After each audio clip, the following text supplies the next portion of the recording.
Welcome in, everyone, to the Football Addicts Anonymous podcast here at Marquette Law School, just chilling in a study room. We'll have Danny Potter on shortly here when he gets home from school, but I'll start the show here. Hopefully the audio isn't too bad there, but we're gonna switch it up. We're gonna start with the NFL today, and then head into college football recaps and get to all the NFL news. We got coaching carousel news for college football. A lot of moving parts going on there with the end of the regular season happening on this past Saturday there. Championship Saturday coming up this coming weekend. But starting off Sunday, Panthers beat the Broncos 23-10. Sam Darnold, really good in his first start of the season, 11 of 19, 57.9%, 164 yards, a touchdown, and a rushing touchdown. Russell Wilson struggled again. That offense is just not very good for Denver right now. 19 of 35, 54.3%, 142 yards, a touchdown, and a fumble. The rushing game, once again, for Carolina was paramount. 24 carries for 113 yards for Panthers running back Deontay Foreman. The run game wasn't bad for Denver either. Latavius Murray, 13 carries, 92 yards, one catch for 6 yards as well. DJ Moore continued his elevated performance whenever Sam Darnold plays. I know Field Yates put out a tweet about that. His fantasy stats are exponentially better when Darnold is playing than any other quarterback Moore has played with. 4 receptions, 103 yards, a touchdown on 6 targets for DJ in this one. Defensively, I'm probably going to go with Panthers defensive end Brian Burns. He's been a beast for them all year. 3 tackles, 2 solos, 2 sacks, 1 tackle for loss, 1 pass deflection, and 3 QB hits. Burns getting his first career double-digit sack per season. The Panthers covered. It was a pick'em game, and the under 36.5 hit.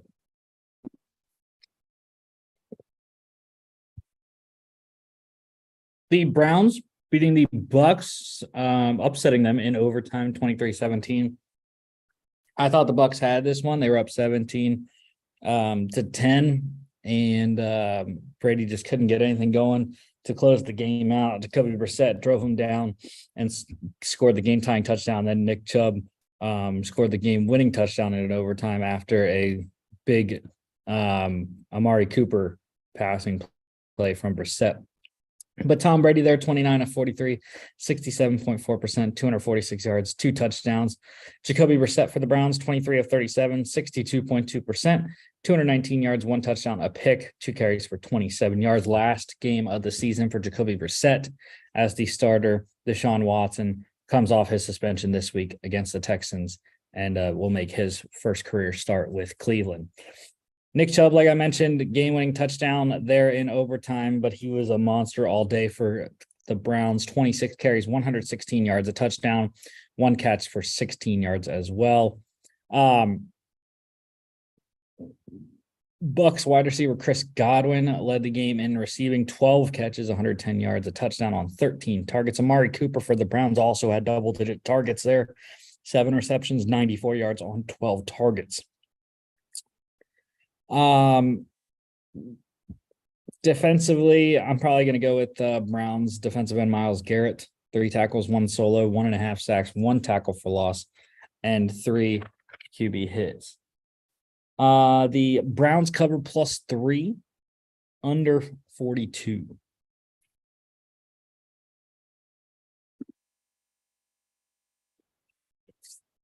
The Bengals beating the Titans 20-16 here. Ryan Tannehill for Tennessee, 22 of 34, 64.7%, 291 yards. Joe Burrow for the Bengals there, 22 of 37, 59.5% completion, 270 yards, a touchdown, 9 carries for 32 yards. Samaje Perine, I was happy with his fantasy performance. Picked him up last week with Mixon out this week. because of concussion. 17 carries, 58 yards, a touchdown, 4 catches for 35 yards for the Bengals. Normal backup running back Derrick Henry struggled. 17 carries, 38 yards, 3 catches for 79 yards on a play he didn't score, but the Titans did, with Treylon Burks recovering his fumble in the end zone. T. Higgins for the Bengals led the way in receiving during this game. 7 catches, 114 yards, a touchdown on 9 targets. And Titans wide receiver Treylon Burks, like I mentioned, 4 catches, 70 yards, 6 targets, and a 0-yard fumble recovery for a touchdown off of Derrick Henry's fumble.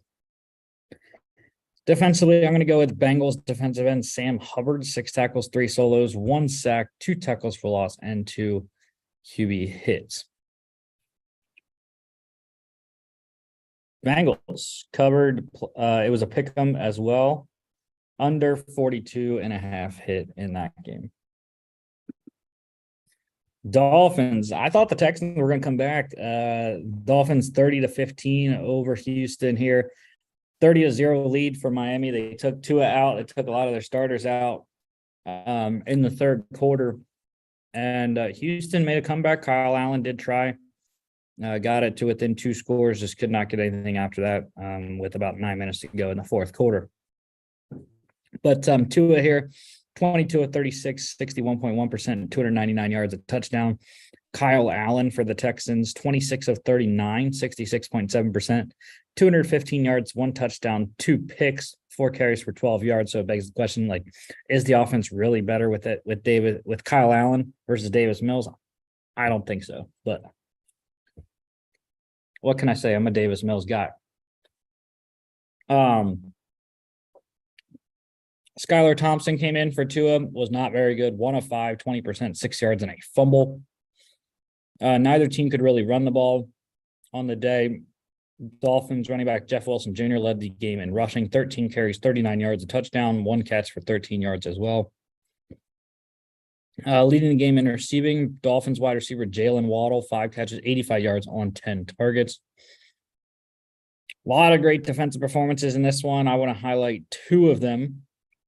Texans defensive tackle Malik Collins, 4 tackles, all of them solos, 2 sacks, 3 tackles for loss, 2 QB hits.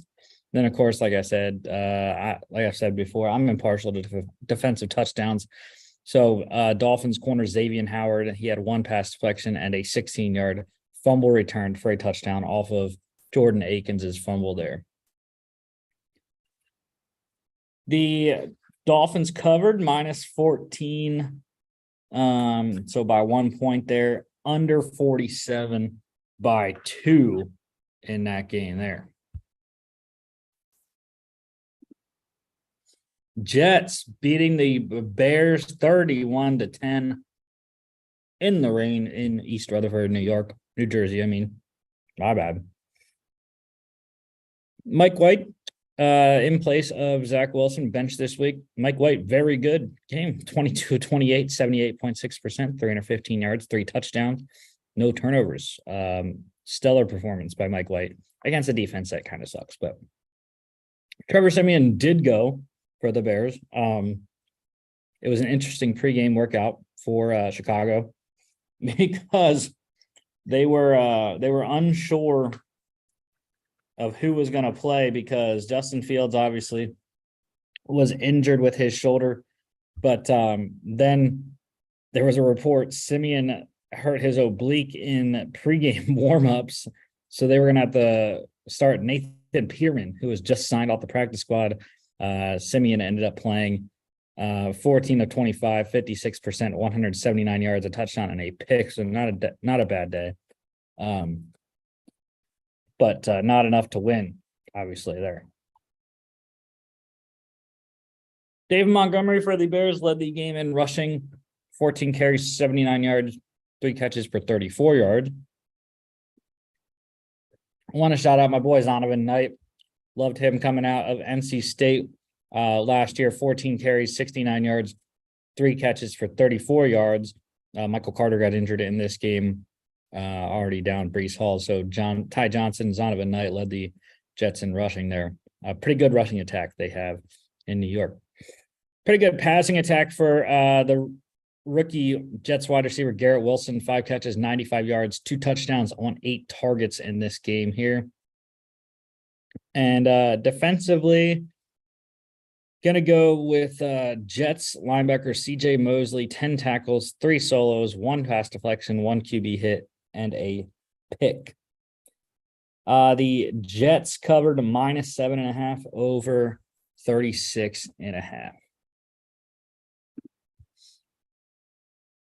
The Commanders getting to 7-5. They've won 6 out of their last 7. They are on a roll with Taylor Heineke right now. 19-13 over the Falcons. Marcus Mariota for Atlanta, 15-25, 60%, 174 yards, a touchdown, and a pick. 6 carries for 49 yards. Taylor Heineke, like I mentioned, 14 of 23, 60.9%, 138 yards, 2 touchdowns, and a pick. But really the biggest difference for Washington has been their running game. Brian Robinson Jr., good day for him, 18 carries, 105 yards, 2 catches for 20 yards and a touchdown. Falcons wide receiver Olamide Zaccheaus led the game in receiving here, 5 catches, 91 yards on 8 targets. Defensively, have to go with Commanders defensive end Montez Sweat, 4 tackles, 2 solos, 1 sack, 2 tackles for loss, and 2 QB hits. Commanders covered -3.5 under 40.5. Jags, what a win over the Ravens, 28-27 comeback effort for Trevor Lawrence, Doug Peterson, and the Jags here in Jacksonville. I believe this one was. The Jags win their first ever game in franchise history, coming back from 7+ in the fourth quarter, or in the final minute of a game. Trevor Lawrence, great day for him, 29 of 37, 78.4%, 321 yards, 3 touchdowns, did have the fumble, but got the job done here. Ravens quarterback Lamar Jackson, 16 of 32, 50% completion, 254 yards, a touchdown, 14 carries, 89 yards, and a fumble. Not that great of a day for him. But Ravens running back Gus Edwards led the game in rushing outside of Jackson, 16 carries, 52 yards, a touchdown, and a fumble. Jags wide receiver Zay Jones had himself a day, 11 receptions, 145 yards on 14 targets to lead the game in receiving. And defensively, how about Jags linebacker Foyesade Oluokun? 18 tackles, 13 of them solos, 2 tackles for loss. Great tackling performance by him, and good days by Marlon Humphrey and Calais Campbell of Baltimore as well. Jags +3 over 43. Chargers 25-24 over the Cardinals. Another great comeback in this one. Justin Herbert led the way here for LA. 35 of 47, 74.5%, 274 yards, 3 touchdowns, 4 carries for 38 yards. Cardinals quarterback Kyler Murray, 18 of 29, 62.1%, 191 yards, 2 touchdowns, and a pick. 7 carries for 56 yards and another touchdown there for Kyler. So good day for him, accounting for all 3 of the Cards' touchdowns. Also a good day for Cardinals running back James Conner against a porous run defense of the Chargers. 25 carries, 120 yards, a fumble, 3 catches for 20 yards, and a touchdown for James Conner there. How about the day for Chargers running back Austin Eckler? Not very good rushing, 5 carries, 20 yards, but receiving, he was a monster, 11 receptions, 60 yards, a touchdown on 15 targets. That's ridiculous for a running back in a game. Cardinals wide receiver DeAndre Hopkins led the game in receiving, 4 catches, 87 yards, a touchdown on 6 targets. Chargers wide receiver DeAndre Carter also had double-digit targets here, 7 catches, 73 yards, a touchdown on 10 targets. Great game for him, filling in for Mike Williams. Defensively, I'm going to go with the bottom guy there. Cardinals defensive end, Zach Allen, 2 tackles, 1 solo, 1 sack, 1 tackle for loss, 1 pass deflection, and 4 QB hits on Herbert. Cardinals covered plus 2.5, even though they lost outright, over 48.5 by the hook.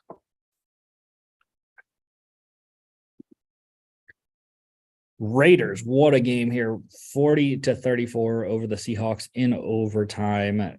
Seahawks quarterback Geno Smith, 27-37, 73%, 328 yards, 2 touchdowns, a pick, 5 carries, 22 yards, and a fumble for Geno in this one. Derek Carr was very good, 25-36, 69.4%, 295 yards, 3 touchdowns, 2 picks.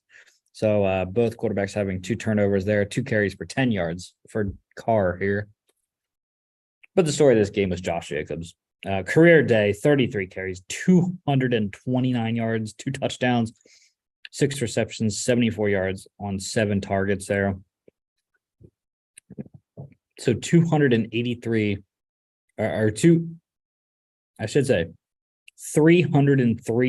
total scrimmage yards on 39 touches for Josh Jacobs. That's just crazy. Seahawks running back Kenneth Walker, not very good in this one, rushing wise, 14 carries, 26 yards. He did score 2 touchdowns, though, also caught 1 ball for 13 yards. Seahawks wide receiver DK Metcalf led the game in receiving here, 11 receptions, 90 yards on 15 targets, a lot of targets for DK in this one. What is up, Danny? Hey, how you doing? I'm chilling, man. We're just going through here. You have any thoughts on any of the games I already covered? What have you covered here? Let me go back to the script. The Panthers, Broncos. How about Russell Wilson, man, getting yelled at on the sideline? I mean, he just needs to step it up. I don't know how much he really cares, or if it's just a totality of what's going on there with. I don't know. I mean, he's the leader. He needs to be a leader. Is he acting like a leader? I don't know, but there needs to be changes over there. And I mean, Nathaniel, who was it? The Packers O-line or offense coordinator. Can't think of the name, but anyways. Yeah, Broncos head coach Nathaniel Hackett. Yeah, Hackett. Yeah, I mean, there needs to be big changes in Denver. I mean, they were projected to compete with the Chiefs, and they're not looking good at all this season. But it's a leadership question, I believe. Yeah, for sure. My Panthers getting the win though in that one. Sam Darnold and interim head coach Steve Wilkes. Browns Bucks in overtime there. Yeah, that was a good game. I still see the Buccaneers maybe getting to the playoffs. I still think they're, Brady. So I still think they have a chance, but the Browns with a good victory, and now you have Watson coming back. So let's see what they can do. I don't think they can make the playoffs, but we'll see. I mean, you never know. The AFC especially. Yeah, we had Bengals Titans. I didn't really think that game was anything special. No, but how about Joe Burrow without Jamar Chase? I mean, he's still getting it done. And, I think it's showing that he doesn't need that big time wide receiver to pull out some victories. So it's a good look. It's a good look for him and the Bengals. Yeah, I hope they win the division, not the Ravens. But Dolphins, Texans continue to toil down there. I mean, the really only good thing that you have in Houston right now is Dameon Pierce, and he hasn't actually been that good lately either. But he's a rookie, so. Mike White making his first start for the Jets this year. I think Mike White is I think he should be the starter in week 1 next year as well. And let's see what the Jets can do. They'll make the playoffs. I mean, if they don't fall off a cliff or something. But Yeah. what? Sorry, what'd you say? No, I said yeah. Yeah. I thought you said they are or they will. I mean, they're the Jets, but no, I like Mike White. I mean, and I think it's good, at least for now, to have him in there. And yeah, Zach Wilson. His press conference last week, that was crazy. 3 points, saying that he did nothing wrong. Come on, he did something wrong. I do agree with some people are saying though, that how bad the Chicago defense is, it would have been a great game for Zach Wilson to play in, because it would much easier than playing the Patriots defense. Yeah, and how about look at, like, they're praising Mike White now, like, what an amazing game, but they faced the Bears. Like, the Bears have a terrible defense, and so let's see what he does moving forward. I think they have Minnesota coming up. Yeah. Yeah. So those two, you've seen the coin flip thing. First time that they got it wrong, which is crazy to think about. That's insane. But I think the coin said they have wins versus Minnesota and Buffalo. Tough. You had Taylor Heineke winning, getting Washington their 6th win in 7 games. Wow. Washington is creeping up in the NFC East. It's great to see, but look, you got the Giants, Cowboys, and Eagles to deal with, and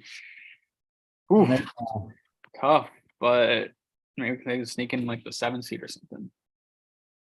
Yeah, they moved into the playoff picture. Yep. Into the 7th seed currently, and getting Chase Young back next week. That's gonna help a lot. Who do they play next week? They play NFC East rival. Yeah, I think they might have the Giants. Okay, that should be a good game. Yeah, they're at the Giants. Oof. Chase Young's gonna be hungry. You might get to Daniel Jones a lot. And then before we get back to this game on the screen here, we had 2 comebacks. Jags over the Ravens, Chargers over the Cardinals, both last second plays there. Yep. The Ravens obviously still have a chance in the AFC North. The Chargers, I don't know. They're 6-5, which is good, but it seems like the Chargers are just mediocre this year, and in my opinion, I don't really see them making the playoffs. Yeah, even though they're 6-5. So the Jags, nice win, but obviously nothing's happening there. It's just good moral victory for them. Trevor Lawrence. Yeah, we'll have to see what happens. Chargers are gonna have a tough time. All the teams are, the Bengals and Ravens, with the all 4 AFC East teams, and there's a lot of 4-7 teams in the AFC right now that we got to figure out who's gonna make a push and try to get in or not.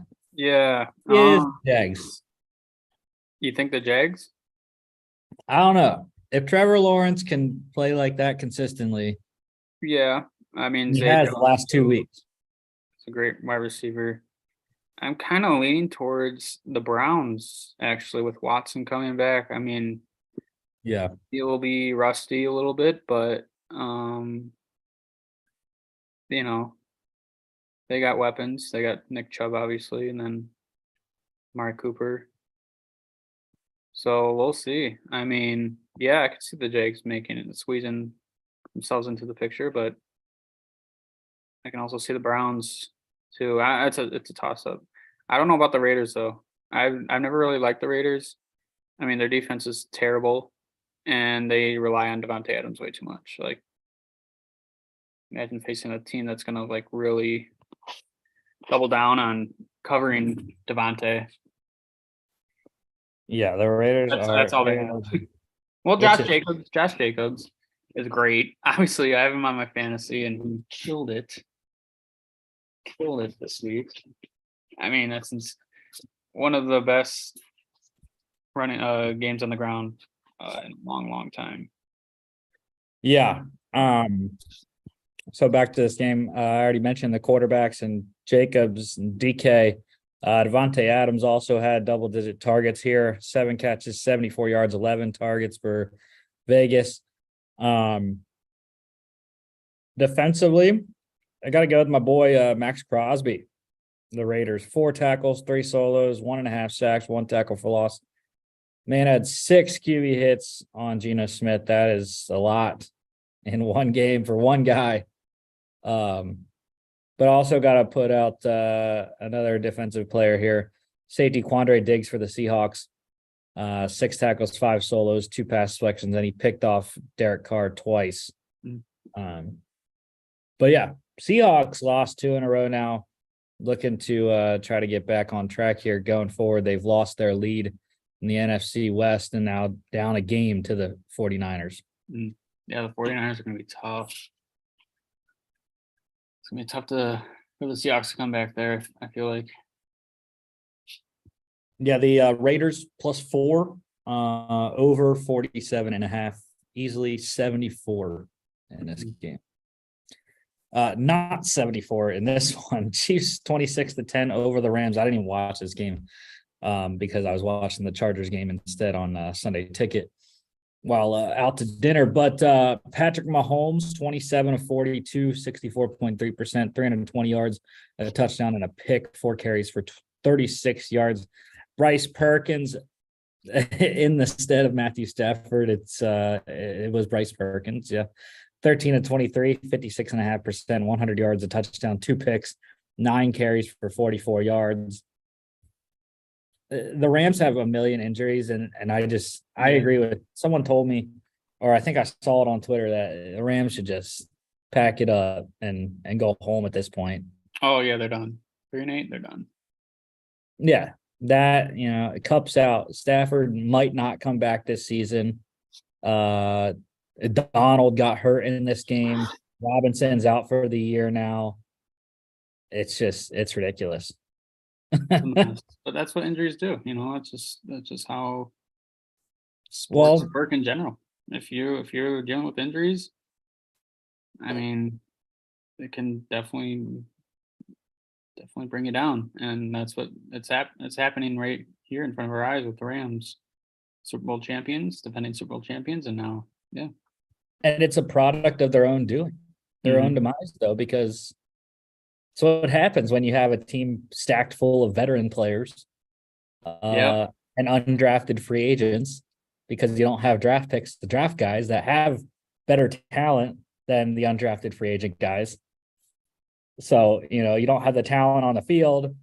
And when you have a bunch of veterans, more likely to get hurt than the younger guys are. So was that their plan all along, though? I mean, to get one Super Bowl win and then just from here on out for years. I don't know how many years, but it's what it sounds like. Yeah, it's looking like right here.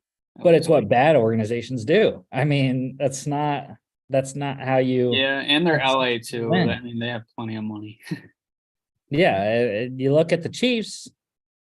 They've gone to 4 straight or 3 straight. I can't remember how many it's been. AFC Championship games, and but they have done it right, and they haven't mortgaged their future. They consistently have draft picks that have panned out relatively well. And I mean, you can even look at the Eagles too, not to my own horn, my hometown team, but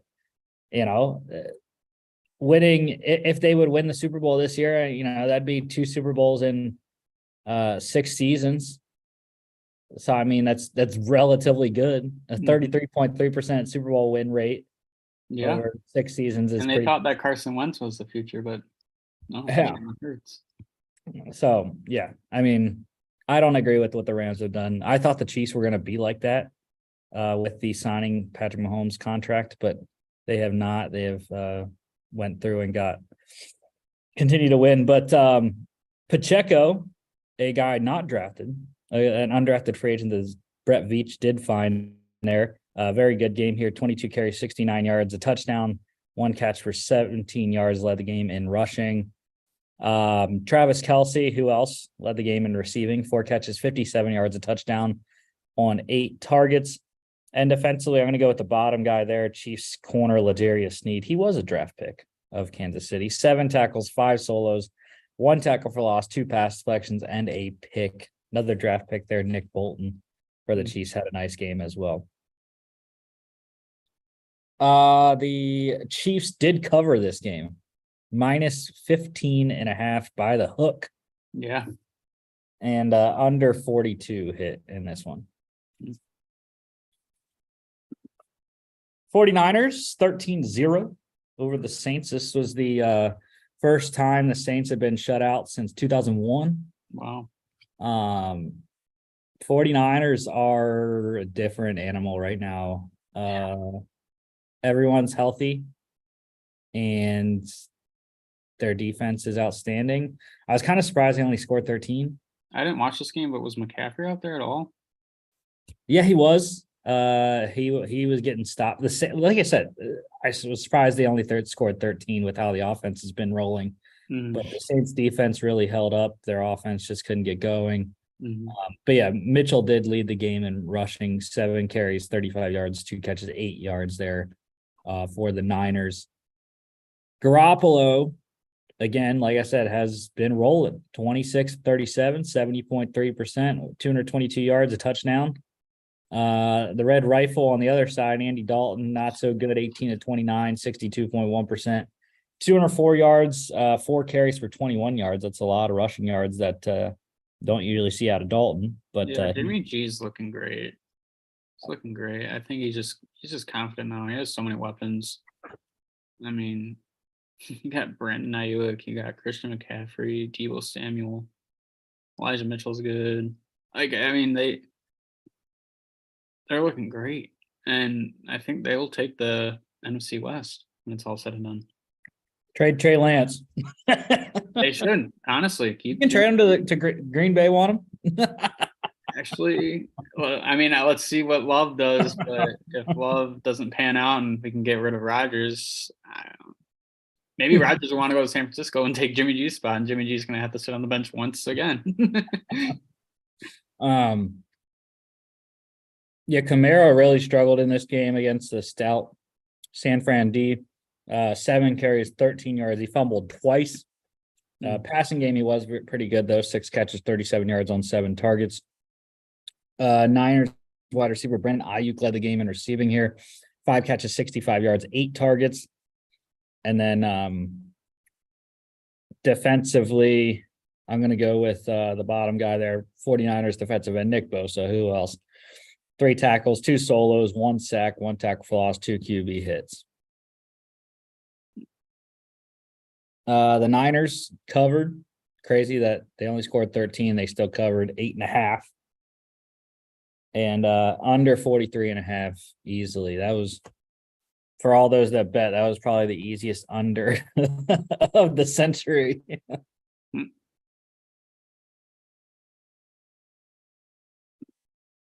No. Sunday Night Football, the Philadelphia Eagles. I didn't watch this game, by the way. The Bucks were on, Milwaukee Bucks. I was watching them because I knew we were going to lose. I just had a feeling. It's just how it is this year. 40-33 here for the Eagles. Jalen Hurts was just electric. 16-28, 57.1%, 153 yards, 2 touchdowns, 17 carries, 157 yards, broke the Eagles quarterback rushing record, which was Mike Vick, 157 yards in this one on the ground. Aaron Rodgers went out with injury in the third quarter, or third quarter, I think late third. Yeah. 11 of 16, 68.8%, 140 yards, 2 touchdowns, 2 picks. Jordan Love, pretty good, coming in 6 of 9, 66.7%, 113 yards, a touchdown. I'm excited for him. I'm so excited for Jordan Love. I hope he plays next week versus the Bears. I don't think he will, but I hope he will.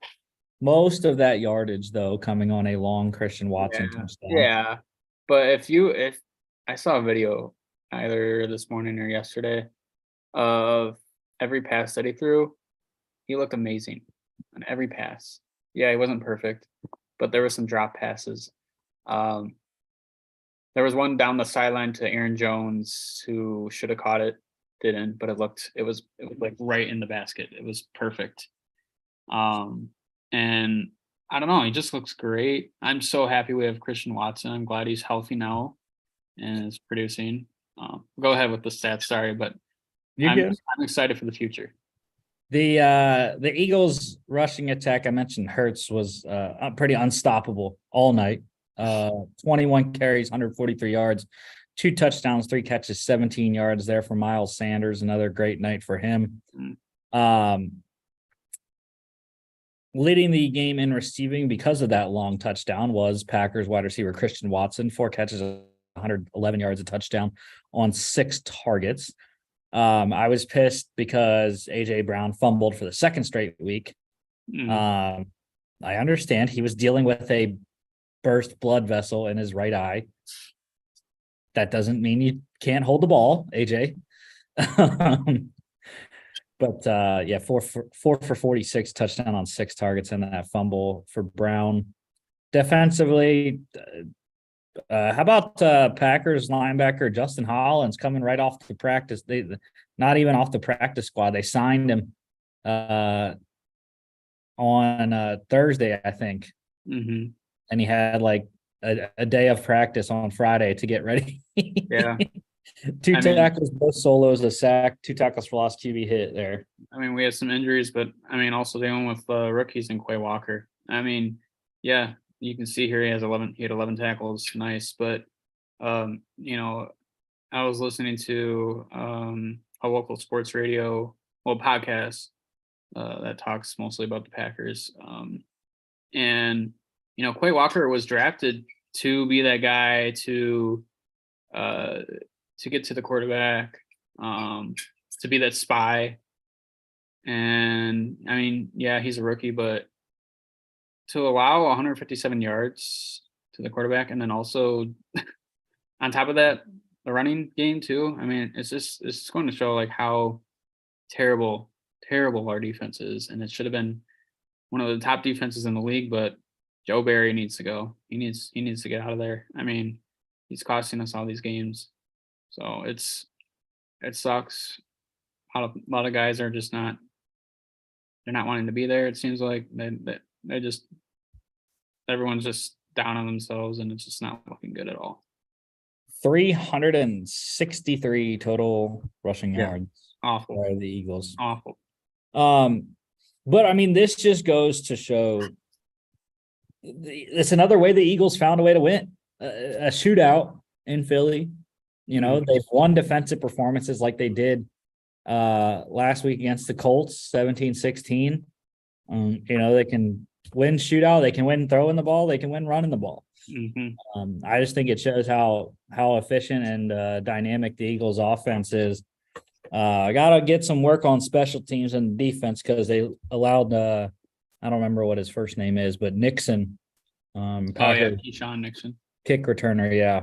Allowed a bunch of big returns on him, but got to get that shored up, and then I mean, I'm not worried about the defense. We'll get Jordan Davis back. That'll shore up the run defense, and then if we can get that stopped, I don't think there's much else that defense needs to do. And Reed Blankenship, I don't have him on here, but undrafted rookie out of mid Tennessee, came in first play or first couple plays, picked off Aaron Rodgers, which was just crazy good play on a read there. But yeah, I was excited about him when he came out after the draft this year, went undrafted, but I was happy the Eagles signed him, and happy that he's the guy that gets to fill CJ Gardner-Johnson's shoes while he's out for a little bit. The Eagles covered this one by the hook, -6.5, and over 46 easily, 73 in this game. Gonna switch here, go back to the beginning of the show here, and get to college football. So Friday, we had a couple of games before the show here, or during the show that we didn't cover on Friday. So NC State getting the upset in a double overtime, 30-27 over number 17 North Carolina. Ben Finley, that's Ryan Finley's brother, former NFL quarterback, 27 of 40, 67.5%, 271 yards, 2 touchdowns. Drake May struggled the last 2 games. They've lost 2 in a row now, going into the ACC championship game against Clemson this weekend. Freshman's been having some issues. 29 of 49, 59.2%, 233 yards, a touchdown, a pick, 14 carries, 32 yards, a touchdown. But I still love Drake May. I'm excited for him to come out possibly as early as 2024, since he's a redshirt freshman. But UNC running back Elijah Green led the game in rushing, 24 carries, 83 yards, a touchdown, 4 catches for 20 yards. And then you had NC State wide receiver Devin Carter leading the game in receiving, 6 catches, 130 yards, a touchdown. A lot of great defensive performances here. I think I'm going to go with NC State. My guy Drake, linebacker Drake Thomas, 10 tackles, 7 solos, 1 sack, 2 tackles for loss, 3 QB hurries. That Wolfpack defense really had a nice game, limiting the high-powered UNC offense here. I think Clemson's got the ACC in the bag, though. Yeah. Even with the loss to South Carolina, which we'll get to. Yeah, that'll be fine. NC State +5 over 56 by the hook, or by 1. I mean, there's a lot of very close spreads this week in college football. It is really weird, and overs too. Over unders. The other game that was going on during the show on Friday, Missouri 29-27 over Arkansas. The Tigers are going bowling for Eli Drinkwitz. Brady Cook for the Tigers, 16-26, 61.5%, 242 yards, touchdown, 18 carries, 138 yards, a touchdown. You usually see those rushing stats flipped for those 2 quarterbacks. You don't think running the ball when you think Brady Cook. You think running the ball when you look at KJ Jefferson. But yeah, Cook ran a lot in this game. Arkansas quarterback KJ Jefferson, though, 20 of 27, pretty efficient, 74.1%, 212 yards, 2 touchdowns, a pick, 19 carries, 38 yards, the touchdown. This was pretty good game overall. I watched some of it, but not all of it there. Missouri running back Cody Schrader led the game in rushing outside of Cook, 18 carries, 87 yards, a touchdown, 2 catches, -5 yards. And then Missouri wide receiver Dominic Lovett, 6 catches, 130 yards, led the game in receiving. Defensively, I'm going to go with Missouri defensive lineman Isaiah McGuire. 5 tackles, 3 solos, 2 sacks, 2 tackles for loss. But again, we were covering all of the 5 and 6 teams this week. See who got into a bowl game and not. Hey, Rusty, I'm going to head out. But before I go, who are your playoff teams for college? Well, I think the playoff show is about to start in like an hour. But yeah, Georgia, obviously, my Go Dogs, number 1. Michigan moves up to 2. I think they just move up. Michigan to 2, TCU to 3, and then USC slides up to 4. Yep. With a potential Pac-12 championship. Yep, definitely. I'm pulling for TCU. Which USC, as a Georgia fan, they're the team I'm scared of. Really? The only thing with USC, they really don't have a defense. Their defense is pretty bad when they face high-powered offenses like UCLA. So, yeah. That's their Achilles heel is their defense, but yeah, we'll have to see. It'll be good. I'm excited. I'm really excited. Finally, no Bama. Yeah. Yeah. One more week, God. conference championship weekend, and then we get the final CFP rankings. Yeah. All right, man. You have a good one. Thanks, brother. Appreciate it. Sure. Bye. The Mizzou +3 in this one, over 55 again by 1 point here. How about the Huskers? Nebraska 24-17 over Iowa to shut the Hawkeyes' Big Ten chances out. Nebraska quarterback Casey Thompson, 20 of 30, 66.7%, 278 yards, 3 touchdowns. Iowa played 2 quarterbacks. Spencer Petras was absolutely atrocious. 1 of 6, 16.7%, 9 yards, a fumble. At least Alex Padilla came in and gave the Hawkeyes a little bit of life on offense. 16 of 33, 48.5%, 141 yards, a touchdown, and a pick. Also fumbled it once. So the turnovers were, again, just killing the Hawkeye offense. What didn't kill the Hawkeye offense, though, was running back Caleb Johnson led the game in rushing, 16 carries, 109 yards, a touchdown. So pretty good there. Nebraska wide receiver Trey Palmer, very good game through the air for him. 9 catches, 165 yards, 2 touchdowns, leading the game in receiving. Defensively, I'm going to go with Iowa defensive lineman Noah Shannon. 6 tackles, 4 solos, 1 sack, 2.5 tackles for loss. Nebraska +10.5, over 38. Number 18, UCLA, 35-28 over Cal. Closer than a lot of people thought this game was going to be. Cal's been fighting most of the season, though. Cal quarterback Jack Plummer, what a day for him. 24 of 34, 70.6%, 294 yards, 4 passing touchdowns for him. Great day for Plummer. DTR, Dorian Thompson Robinson for UCLA, 21 of 30, 70%, 189 yards, a touchdown. 14 carries, 88 yards, 2 touchdowns. Great rushing day for DTR. Also, great rushing day for their running back, Zach Charbonnet, 24 carries, 119 yards, a touchdown, 4 receptions, 22 yards for the Bruins. And my guy, Jaden Ott, dude, this kid is going to be very good for Cal coming up next year in his sophomore year. True freshman this year, but 13 carries, 55 yards, a fumble, 8 catches, 51 yards, and a touchdown.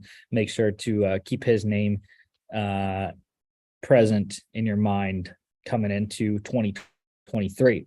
Cal wide receiver Jeremiah Hunter led the game in receiving, 8 catches, 153 yards, 2 touchdowns, and a fumble.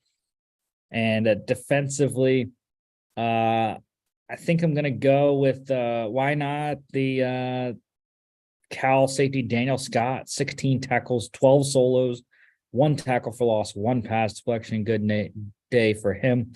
And I know my boys would love for me to pronounce the leading tackler in this game, Cal linebacker Oluwafemi Oladejo. There, 17 tackles, 7 solos, a half a tackle for loss. Cal +11 covered over 62.5. Again, by the hook there, 63 in this game. This game was absolutely stunning. Number 16, Florida State, 45-38 over Florida. Sunshine showdown here. Jordan Travis was fantastic. 13 of 30. The passing efficiency wasn't very good. 13 of 30, 43.3%, 270 yards, a touchdown. But his scrambling and the rushing statistics, 15 carries, 83 yards, 2 touchdowns. Very good day for him and the Seminoles. Anthony Richardson, on the other hand, was not very good. Again, efficiency wasn't there. The touchdowns were, though. 9 of 27, 33.3%, 198 yards, 3 touchdowns, a pick, 10 carries for 41 yards. The ground game was very good for both teams. Florida running back Trevor Etienne, Travis's brother, 17 carries, 129 yards, a touchdown. And then how about the night for Florida State running back Trey Benson, 20 carries, 111 yards, 3 touchdowns, 2 receptions for 51 yards. Florida wide receiver Ricky Pearsall led the game in receiving, 5 catches, 148 yards, 2 touchdowns for Ricky there. And defensively, I'm going to go with Florida State defensive back Shaheem Brown, 7 tackles, 2 solos, a half a sack, half a tackle for loss, and 2 pass deflections. Florida covered plus 9.5, over 58 easily, 83 in that game. Last game on Friday night there, Fresno State 32-0 over Wyoming. Jake Haener was good, 21 of 32, 65.6%, 183 yards, a touchdown. Andrew Peasley in that Cowboy offense was terrible. 12 of 29 at 41.4%, 104 yards, 2 picks. Wyoming running back Titus Swen led the game in rushing, 24 carries, 75 yards. And then Jordan Mims for the Bulldogs there. Great night for him. 16 carries, 52 yards, 3 touchdowns, 1 catch for 7 yards. Fresno State wide receiver Zane Pope led the game in receiving, 6 for 83. And then defensively, I'm going to go with Fresno State defensive back Carlton Johnson, 7 tackles, 6 solos, 1 tackle for loss, 2 pass deflections. And then, of course, again, another great name, Wyoming defensive end Oluwaseyi Omatosho, 8 tackles, 2 solos, 1 sack, 1 tackle for loss, and 1 QB hurry. Fresno State cover minus 14, under 50.5 easily. Saturday, go Dogs. Number 1 Georgia completed their undefeated regular season for the 2nd straight year. 12-0, 37-14 over Georgia Tech. Tough start. They were down 7-0 and then 7-3, but they came back, got it done, got the 20-point win here. Quarterback Zach Gibson for Tech, 19-35, 54.3%, 191 yards. Georgia quarterback Stetson Bennett, 10 of 18, 55.6%, 140 yards, 2 touchdowns, 5 carries for 21 yards. Carson Beck came in the game for Stetson late and did not do well. 1 of 2, 50%, 3 yards, 1 fumble. Georgia running back Kenny McIntosh, great day for him. 12 carries, 86 yards, a touchdown, and 2 receptions for 96 yards. How about the day for Georgia Tech running back Dante Smith as well? 10 carries, 34 yards, 4 receptions, 28 yards, and then he threw a 24-yard touchdown late as well. Georgia Tech wide receiver Nate McCollum led the game in receiving, 6 catches, 65 yards. And defensively, got to go with Georgia defensive back Keely Ringo, 5 tackles, 4 solos, 3 pass deflections. Georgia Tech covered plus 36.5, easily over 49. The game and number 3 Michigan routing number 2 Ohio State 45-23 at the Horseshoe in Columbus. CJ Stroud for the Buckeyes, 31 of 48, 64.6%, 349 yards, 2 touchdowns, 2 picks. Michigan quarterback JJ McCarthy. It was the big pass, the massive passing plays. They hit 3 or 4 60-plus plays, 12 of 24, 50%, 263 yards, 3 touchdowns, 6 carries, 27 yards, and another score there. Great day for him. Also very good day for Michigan running back Donovan Edwards, just absolutely dominant on the ground. 22 carries, 216 yards, 2 touchdowns, 2 catches for 9 yards. Blake Corum played 2 snaps, was not efficient, still injured there. 2 carries, 6 yards, I believe, was his day. Michigan wide receiver Cornelius Johnson, the beneficiary of a couple of those big passing plays, 4 catches, 160 yards, 2 touchdowns. Ohio State also had 200-yard receivers here. Emeka Egbuka, 9 catches, 125 yards and a touchdown, and Marvin Harrison Jr., 7 receptions, 120 yards and a touchdown. Defensively, got to go with Ohio State defensive end Zach Harrison, 4 tackles, all of them solos, 1 tackle for loss, 2 pass deflections, and a QB hurry. Michigan plus 9 over 56 easily. And as I referenced before, South Carolina 31-30 upset over number 8 Clemson, crushing their 40-game home win streak, the longest active in college football. Spencer Rattler was dominant again at 25 of 39, 64.1%, 360 yards, 2 touchdowns. Did throw 2 picks, but it didn't hurt him in the end. And got 1 rushing touchdown as well. DJ Uyunglele struggled mightily in this game, 8 of 29, 27.6%, 99 yards, a touchdown, and a pick, 12 carries, 51 yards, and a rushing touchdown as well. Luckily for him, Clemson stayed in it thanks to running back Will Shipley, 15 carries, 132 yards, a touchdown, 2 receptions for 13 yards. South Carolina wide receiver Antoine Wells Jr.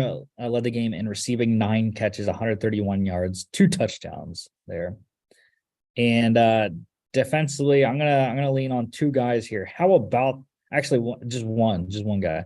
How about the day for Clemson linebacker Jeremiah Trotter Jr.? His dad was an excellent Philadelphia Eagle, but 8 tackles, 5 solos, 1 sack, 2.5 tackles for loss, 1 pass deflection, and a 35-yard pick 6. South Carolina plus 14 went outright over 53. Army, 1 win away in 2 weeks against Navy from a bowl berth there, 44-7 drubbing over UMass. Brady Olson for UMass here, 13 of 24, 54.2%, 145 yards, 2 picks, a fumble. Turnovers killed the Minutemen all day. Army quarterback Tyler, 2 of 2, 100%, 67 yards, 11 carries, 101 yards, and 3 rushing touchdowns. Great day for Tyler there in the triple option. Black Knight offense. Outside of Tyler, Army quarterback Bryson Daly led the game in rushing, 6 carries, 79 yards, a touchdown. Also want to mention my guy, Army running back Jacoby Buchanan. Love him. 11 carries, 46 yards, 2 touchdowns as well.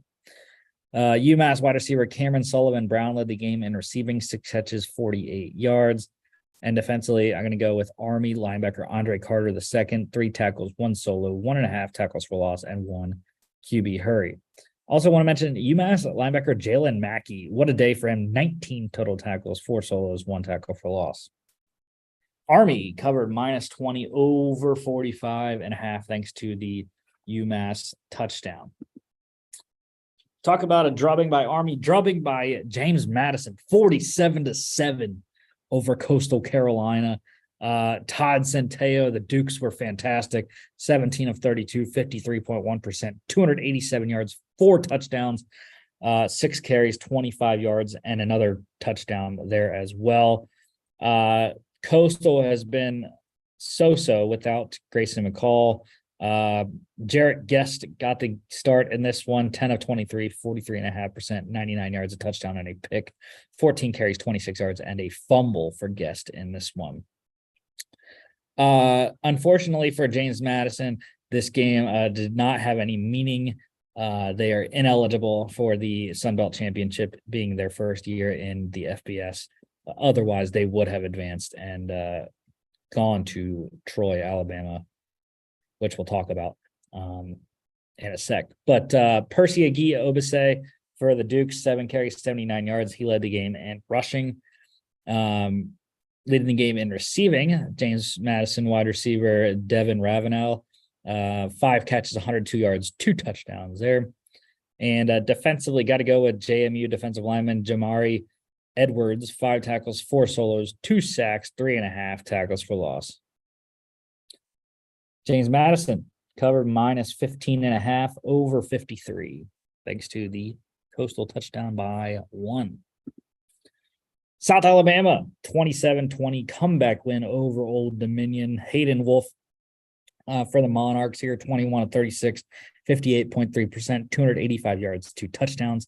Bradley Carter of the Jags, 17 of 29, 58.6%, 190 yards, 3 touchdowns, a pick, 5 carries, 22 yards. South Alabama did everything in their power to advance to the Sun Belt Championship game. Just could not get that loss from Troy, unfortunately, for my Jags here. Old Dominion running back Blake Watson led the game in rushing, 18 carries, 110 yards, 6 catches, 88 yards, a touchdown, 189 yards on 24 touches there for Watson. Pretty nice day for him. ODU wide receiver Amarian Granger led the game in receiving, 5 catches, 71 yards. Defensively, I'm going to go with South Alabama safety Yam Banks.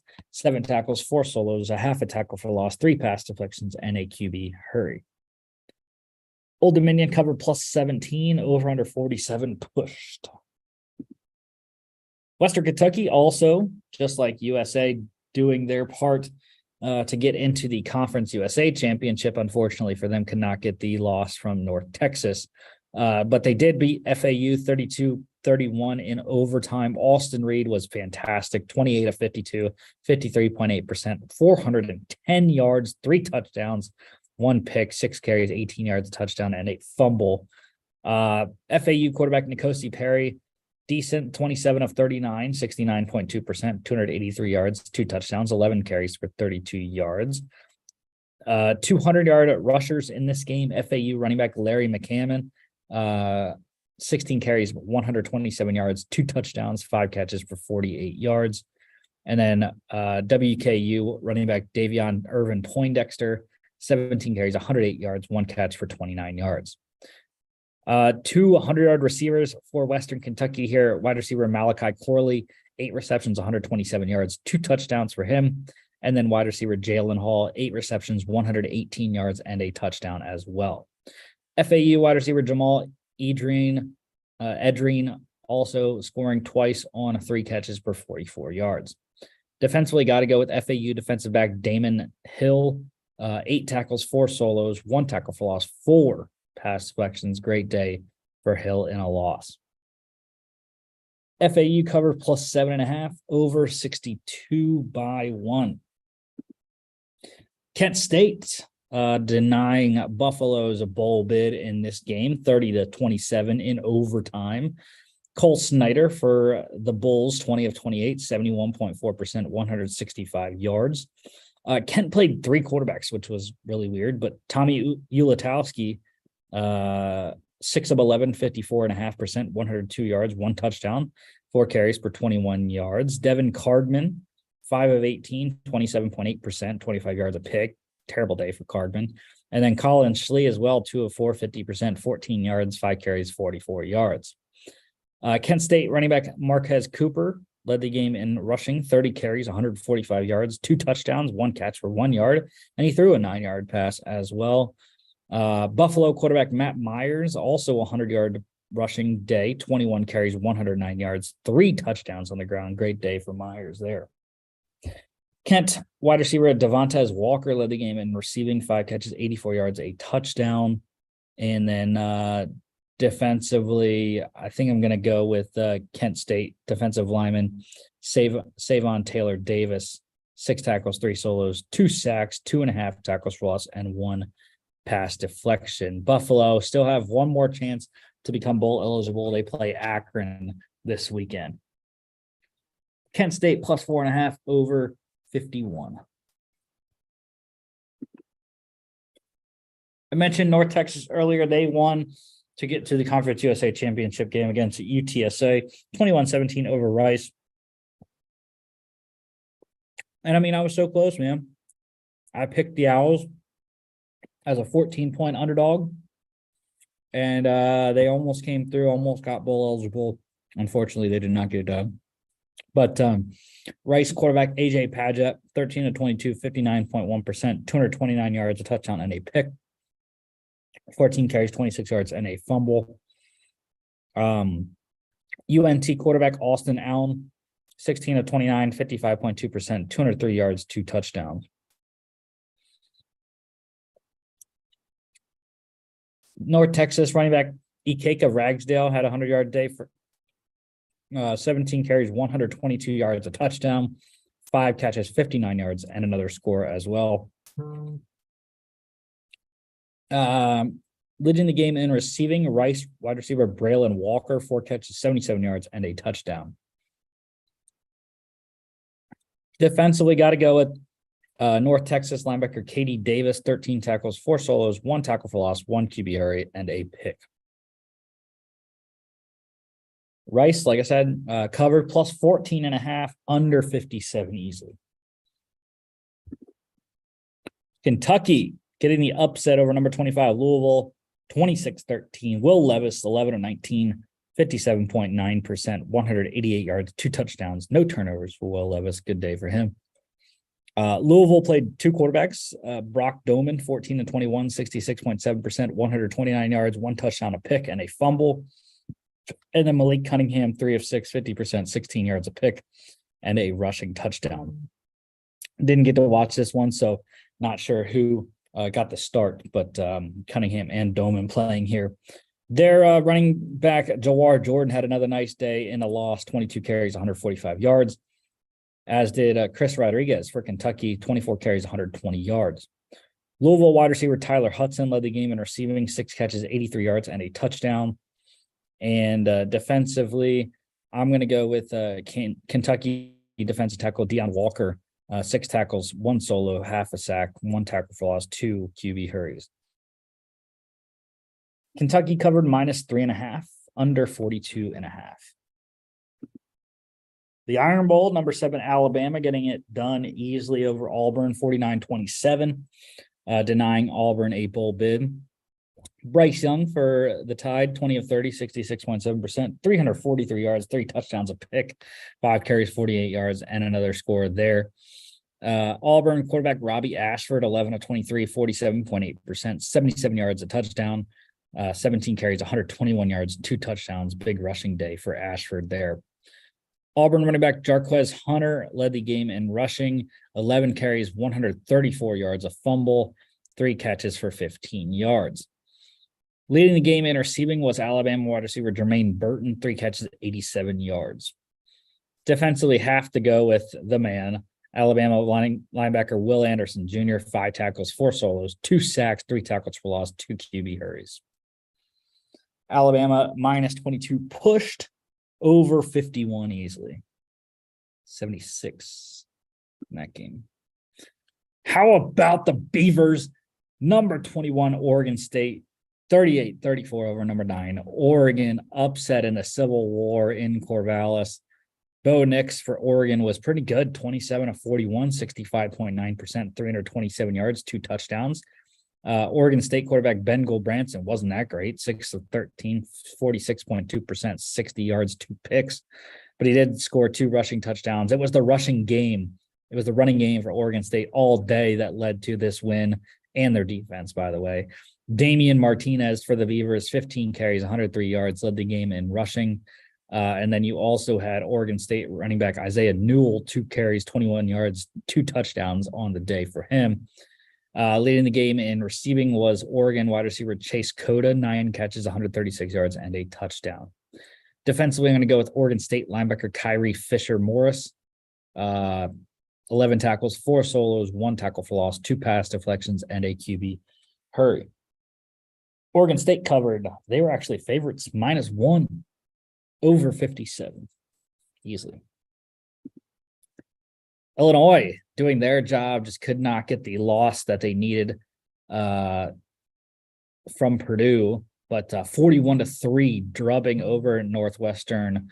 Tommy DeVito for the Illini, 12 of 18, 66.7%, 136 yards, a pick, 1 rushing touchdown as well. Northwestern played 2 quarterbacks, Cole Freeman, 12 of 22, 54.5%, 93 yards, 4 picks, terrible day, 6 turnovers for the Northwestern offense, 7 carries, 32 yards, and a fumble.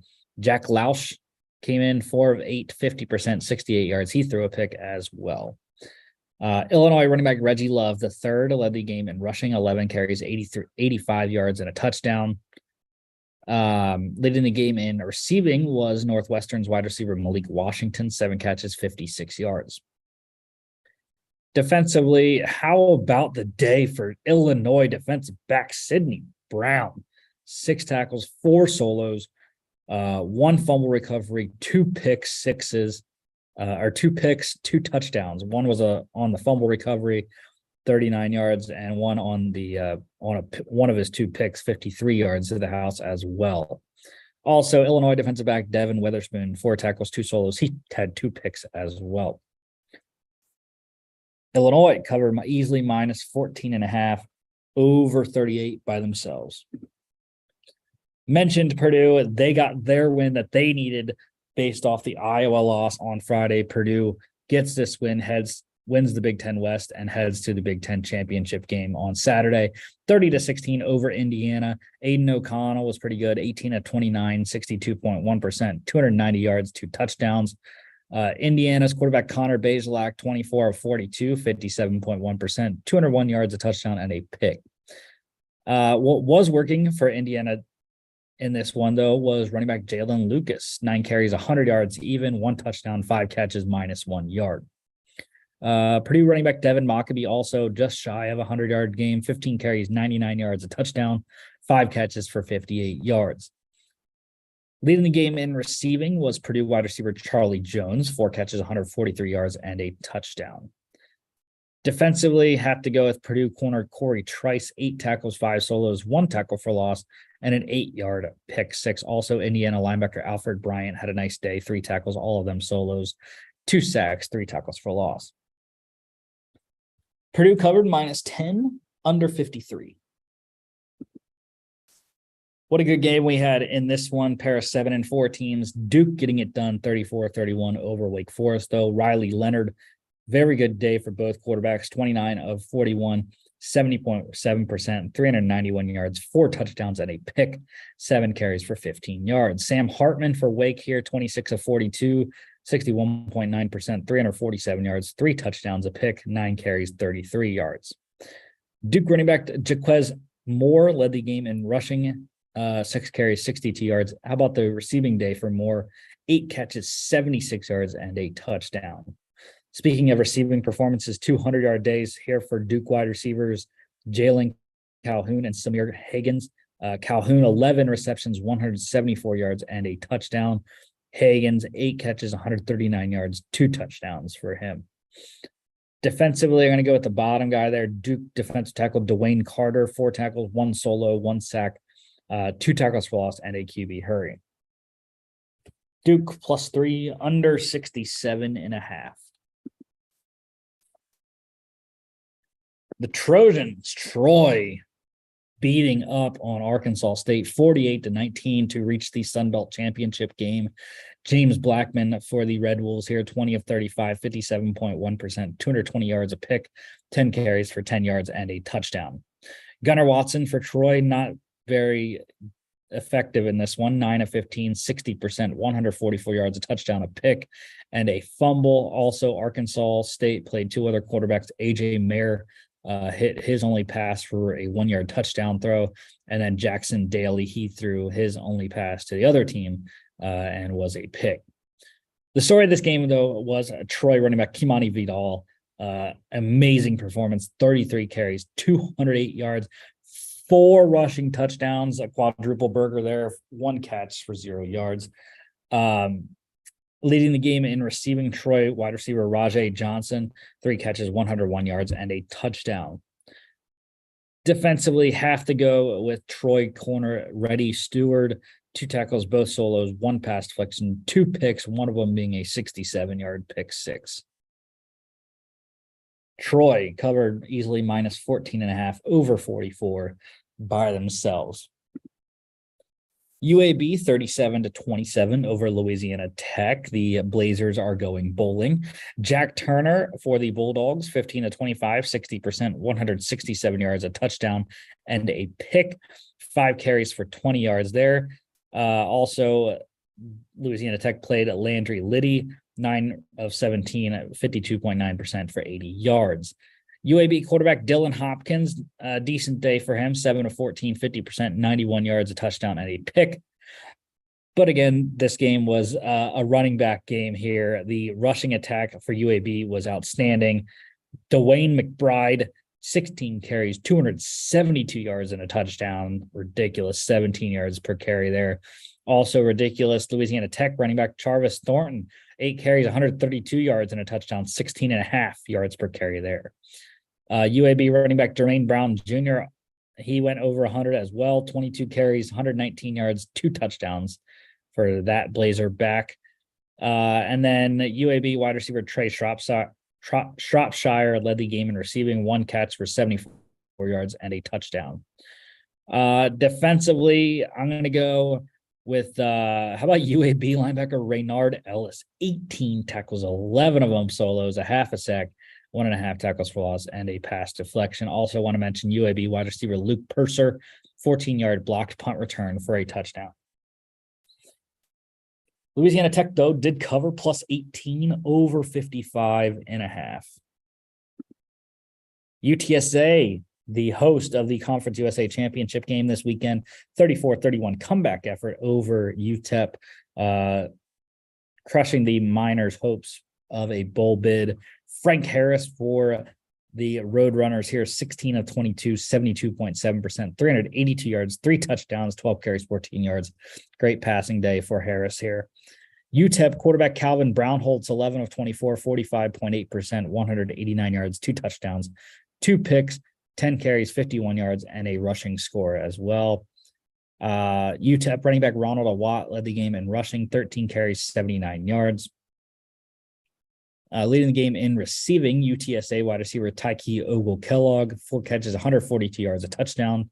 Also over 100 yards was wide receiver Zachary Franklin for the Roadrunners, 7 carry receptions, 126 yards, a touchdown. And then just shy of a 100-yard day here was UTEP wide receiver Tyron Smith, 4 catches, 99 yards, and a score. Defensively, gotta go with my guy, UTSA linebacker Dadrian Taylor, 3 tackles, all of them solos, and a 73-yard pick 6.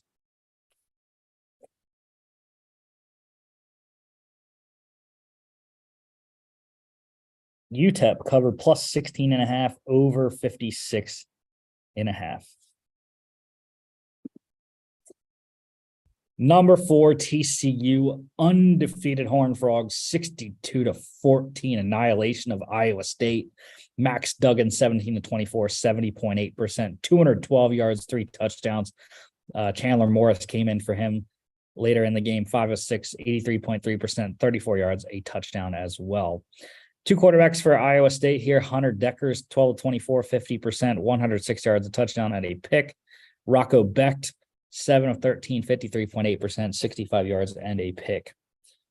Iowa State running back Eli Sanders led the game in rushing, 7 carries, 91 yards. TCU running back Kendry Miller scoring twice on the day, 15 carries, 72 yards, those 2 touchdowns, and 1 catch for 12 yards. Leading receiver in this one was Iowa State tight end Deshaun Hanika, 3 catches, 49 yards, and a score. And then TCU wide receiver Jordan Hudson caught two balls for 15 yards and scored on both.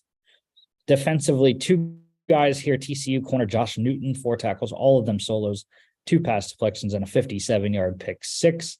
And then TCU safety Millard Bradford, 2 tackles, both of them solos, and a 36-yard pick 6. TCU covered easily minus 9.5 over 45.5 by themselves.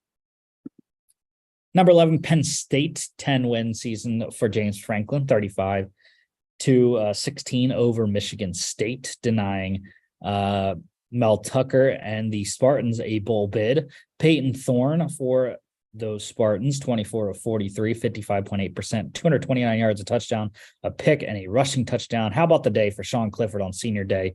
19 of 24, 79.2%, ultra efficient, 202 yards, 4 passing touchdowns for him. Great night for Clifford. Katron Allen, the freshman, running back, led the game in rushing, 21 carries, 82 yards, 3 catches for 24 yards. Leading the game in receiving, Michigan State wide receiver Keon Coleman, 8 catches, 91 yards. And then how about the night for Penn State wide receiver Keandre Lambert-Smith, 5 catches, 83 yards, a touchdown, and he threw a 48-yard touchdown as well. One of those, that touchdown went to Penn State tight end Theo Johnson, who had a nice night on senior night, 3 catches, 62 yards, 2 touchdowns. And also want to mention Michigan State wide receiver Jaden Reed, 6 catches, 36 yards, and he fumbled twice. Defensively, 2 guys I want to mention. Penn State linebacker Abdul Carter, very excited for his future. 7 tackles, 5 solos, 2 sacks, 3 tackles for loss. And then corner Kalen King for the Nittany Lions as well. 4 tackles, all of them solos, 1 tackle for loss, 5 pass deflections, and a pick. Great night for Kalen King. Penn State minus 19, pushed under 54.5.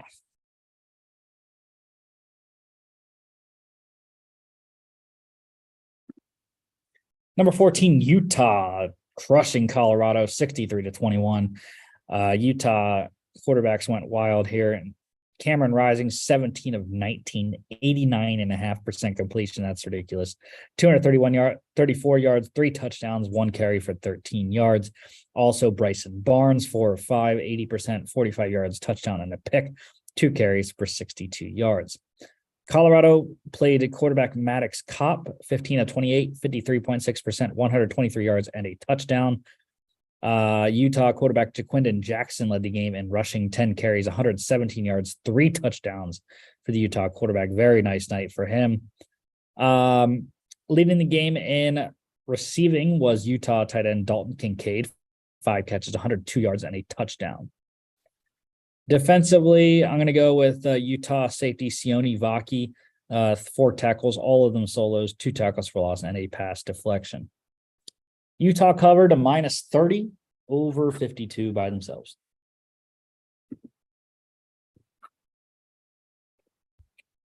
How about the Golden Eagles?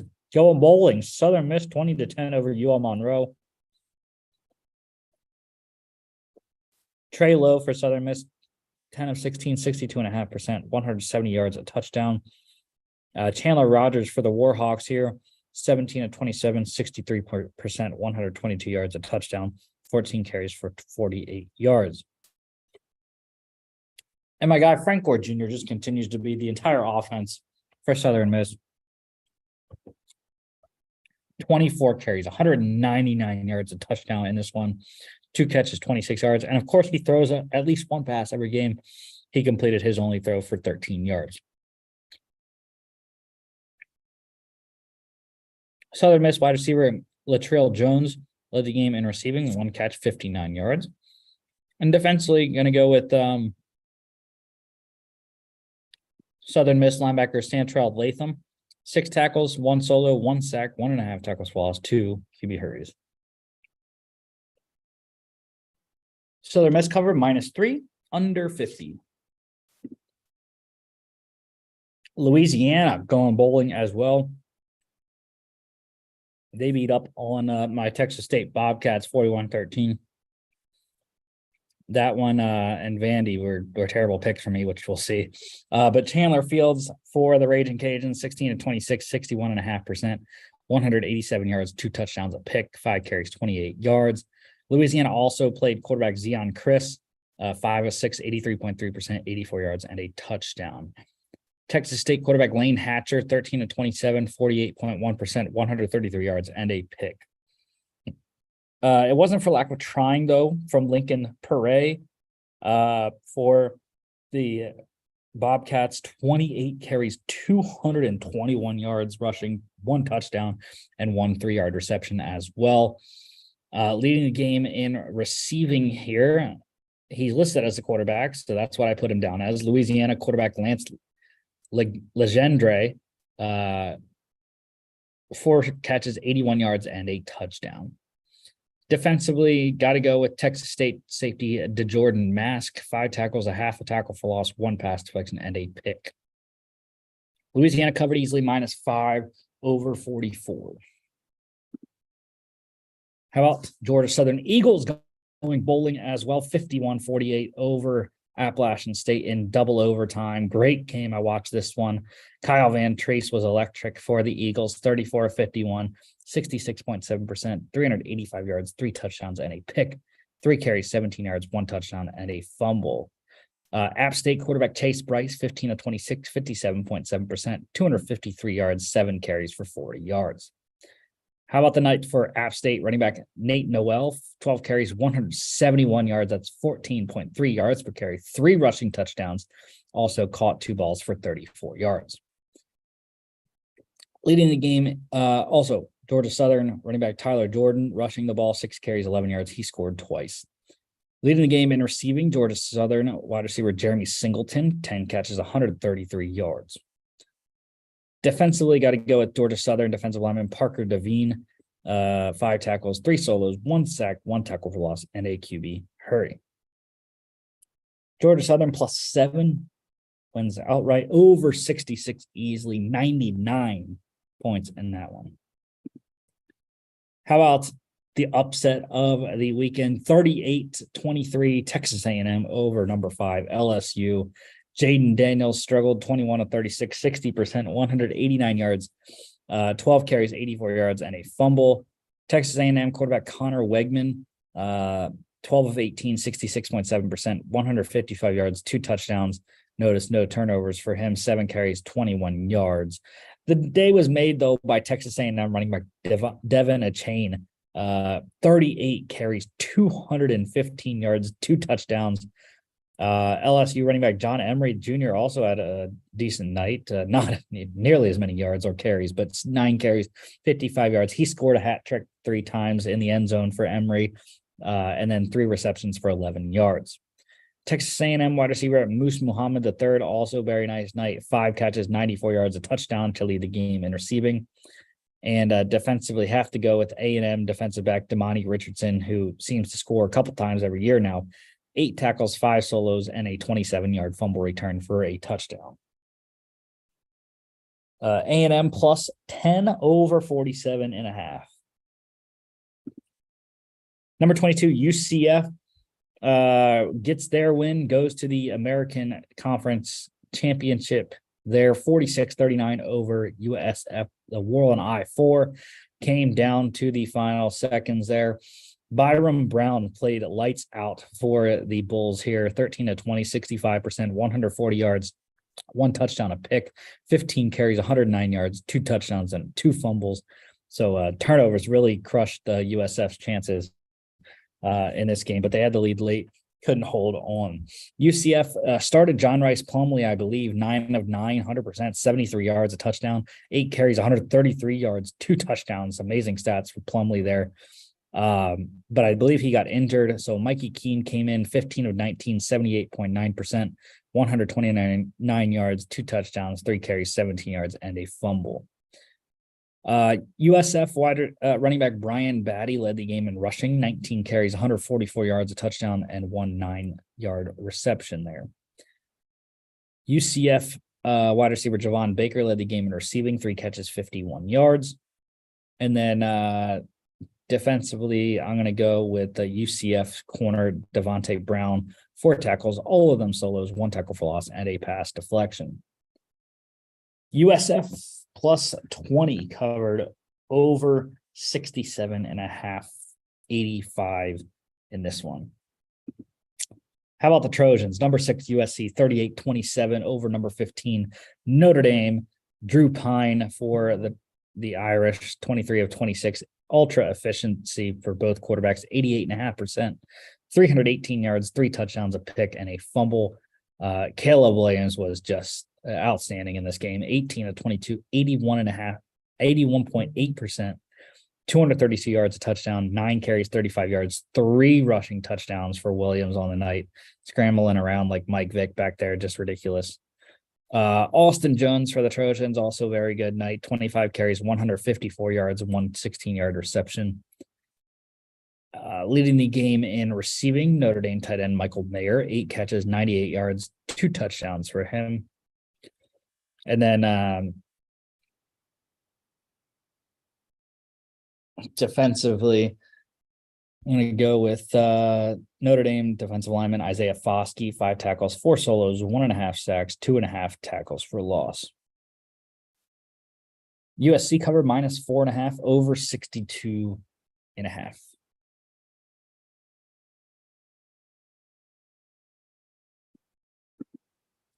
Number 10, Tennessee shutting out Vanderbilt 56-0. Yeah, I did lone wolf Vandy, unfortunately. Tennessee quarterback Joe Milton III, 11 of 21, 52.4%, 147 yards, a touchdown. But that's not why they won. See, and I was right on that point. But Vandy just could not stop the ground game for Tennessee. Vandy quarterbacks A.J. Swan, 11 of 17, 79 yards. Mike Wright, 7 of 13, 53.8%, 28 yards, 8 carries, 50 yards. Mentioned the ground attack here. The top 3 running backs are Jalen Wright for the Vols, 5 carries, 160 yards. That's 32 yards per carry, by the way. 2 touchdowns out of his 5 carries. Dylan Sampson, all that he did was run 12 times for 131 yards. That's 10.9 per carry, and he scored a touchdown. And then running back Jabari Small, also 11 carries, 79 yards, 7.2 yards per carry, 2 touchdowns for him. That just was crazy good rushing night for the Volunteers here. Tennessee wide receiver Jalen Hyatt led the game in receiving, 3 catches, 86 yards. And then defensively, got to go at Tennessee defensive lineman Roman Harrison, 4 tackles, 3 solos, 2 sacks, 2.5 tackles for loss, and a QB hurry. Also want to mention Tennessee defensive back D. Williams, 1 tackle. It was a solo tackle and a 73-yard punt return touchdown. Tennessee covered easily -14 under 64. Tulsa upsetting Houston 37-30 to effectively end Houston's bid for the American Championship game. They had needed a lot of help anyways, did not get it by UCF winning. But Clayton Tune, 26 of 47, 55.3%, 386 yards, 2 touchdowns, a pick, 10 carries, 33 yards for the Cougars quarterback. The Golden Hurricanes quarterback, Braylon Braxton, played very well, 25 of 43, 58.1%, 316 yards, 3 touchdowns, 11 carries, 51 yards, and another score there. No turnovers for Braxton, 4 touchdowns there. Houston running back Tajon Henry led the game in rushing, 9 carries, 54 yards, 5 catches for 18 yards. Tulsa wide receiver Juan Carlos Santana led the game in receiving, 6 catches, 169 yards, 2 touchdowns. Houston wide receiver Nathaniel Dell also had a great night, 9 catches, 161 yards, a touchdown, and had a 68-yard punt return touchdown as well. And my defensive player of the game for this one, Tulsa defensive lineman Owen Ostrowski, 2 tackles, both of them solos, 2 sacks, 2 tackles for loss. Tulsa +13 over under 67 pushed. Number 12, Kansas State getting into the Big 12 championship game by crushing Kansas in the Sunflower Showdown, 47-27. Will Howard for KSU, 11 of 21, 52.4%, 213 yards, 2 touchdowns, and a fumble. Jalen Daniels, 20 of 32, 62.5%, 168 yards, 8 carries, 51 yards, and a rushing score. But Deuce Vaughn here for the Wildcats went crazy, 25 carries, 147 yards, 1 touchdown, 2 receptions for 82 yards. Kansas running back Devin Neal also scoring twice, 16 carries, 59 yards, 2 touchdowns, 2 catches for 10 yards. Receiving leader in this one, Kansas wide receiver Luke Grimm, 3 catches, 48 yards. Also want to mention Kansas State wide receiver Malik Knowles, 2 catches, 10 yards, and then 3 carries, 38 yards, and 2 touchdowns on the ground for the Wildcats receiver. Defensively, got to go with Kansas linebacker Craig Young, 8 tackles, 7 solos, 1 sack, 1 tackle for loss, 1 pass deflection, and 1 QB hurry. Kansas State cover -12 over 62. Pitt just dominating Miami, 42-16, crushing their hopes for a bowl bid. Keaton Slovis was very good, 18-28, 64.3%, 256 yards, 3 touchdowns, a pick. Miami played 3 quarterbacks. Jake Garcia, 17 of 27, 63%, 192 yards, 2 touchdowns. First time I've seen Tyler Van Dyke in quite a while, 4 of 8, 50%, 83 yards, and a pick. And then Ja'Cory Brown, 2 of 3, 66.7%, 4 yards, and a pick. My boy, Israel Abanikanda, had a nice night, 15 carries, 111 yards, 2 touchdowns, 2 catches for 8 yards. Leading the game in rushing there, leading the game in receiving, also a fantastic night and season for Jared Wayne here. 11 receptions, 199 yards, 3 touchdowns, and a fumble for the Pitt wide receiver. Miami tight end Will Mallory also had a 100-yard night, 9 receptions, 103 yards, a touchdown, and a fumble. Defensively, 2 great performances. Pitt linebacker Servassier Dennis, 6 tackles, 3 solos, 1 sack, 1.5 tackles for loss, 1 QB hurry, and a pick. And then how about Pitt defensive lineman Dayon Hayes, 5 tackles, all of them solos, 3 sacks, 4 tackles for loss, and a QB hurry. Outstanding by that Pat Narduzzi defense there. Pitt cover -4.5 over 44. Air Force, the Falcons getting to 9 wins, 13-3 over San Diego State. Jalen Maiden for the Aztecs, 16-31, 51.6%, 188 yards, two picks, and a fumble. Struggled with turnovers, did the Aztecs quarterback there. Hazik Daniels for Air Force, 1 of 2 passing, 50%, 14 yards, 11 carries for 30 yards. The story of this game, though, was my boy, Brad Roberts. I love me some Brad Roberts. Air Force running back, 35 carries, 187 yards, a touchdown, leading the game in rushing. And then San Diego State wide receiver Breon Penny led the game in receiving, 3 catches, 63 yards. Defensively, I'm going to go with the top guy there, San Diego State linebacker Michael Shawcroft, 12 tackles, 9 solos, 1 sack, 2 tackles for loss. Air Force covered -2, under 43 easily. And the nightcap, the Apple Cup, number 13, Washington, punching Utah's ticket to get to the Pac-12 championship game. They won to get Utah in. A loss would have gotten Oregon in. 51-33, though, over Washington State in Pullman, Washington. Michael Penix Jr., the quarterback play in this one was just fantastic, back and forth in the first half before the Huskies pulled away in the second half. Penix, though, 25 of 43, 58.1%, 485 yards, 3 touchdowns and a pick. Also had 2 carries for 34 yards and 2 touchdowns, 5 total TDs for Penix on the night.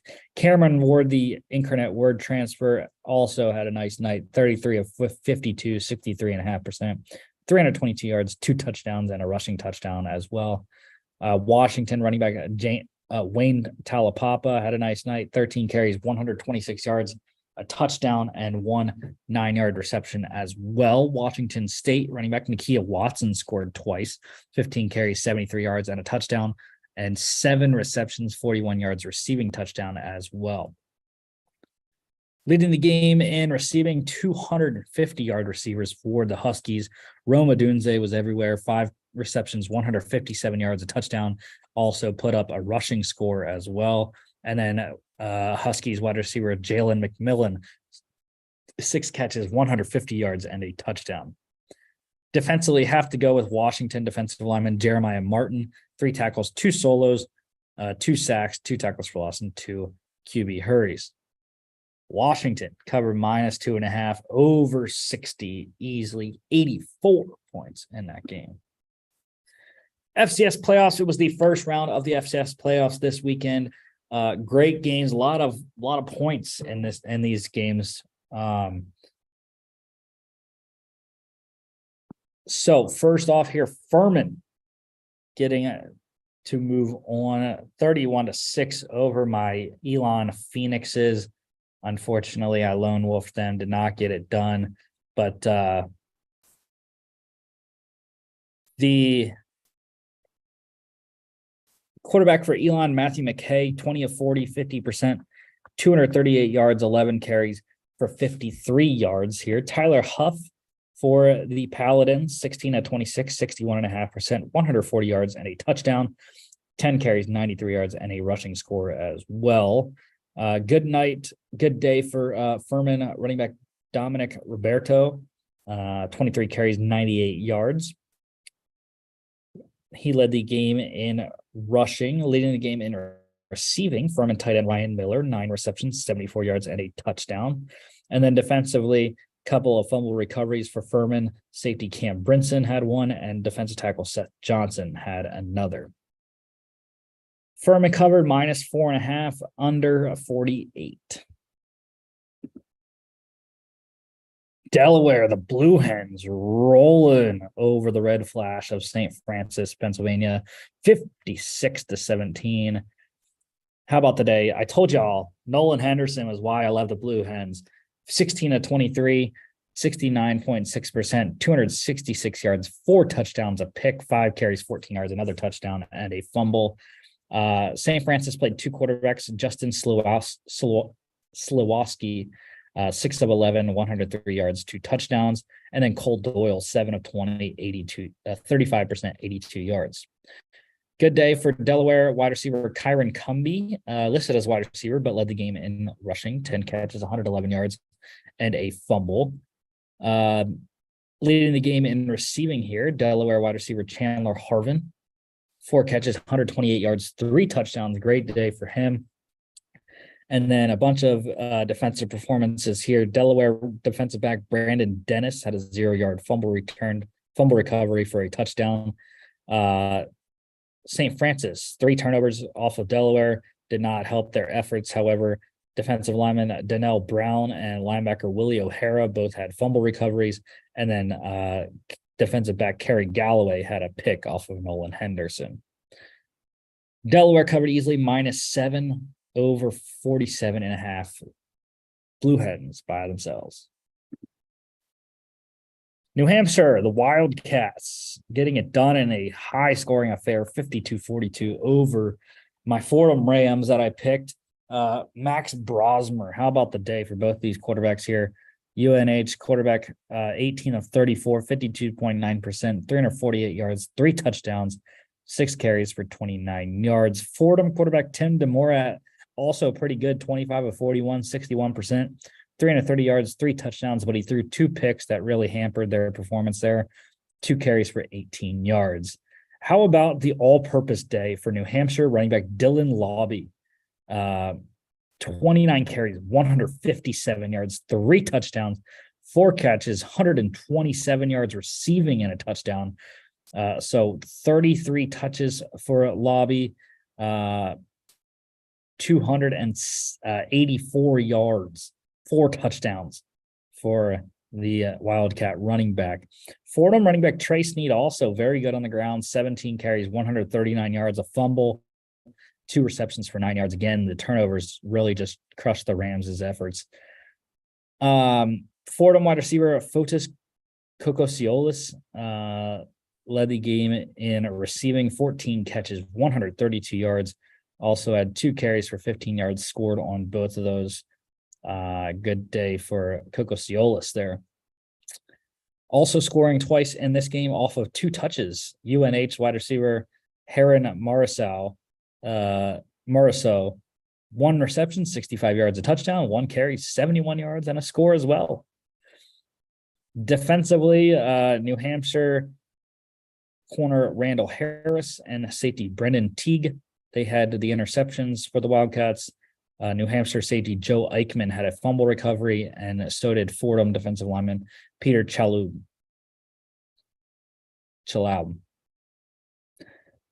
New Hampshire covered, it was a pick'em game, and over hit 94 points in this game. It was 76.5 was the total for this one.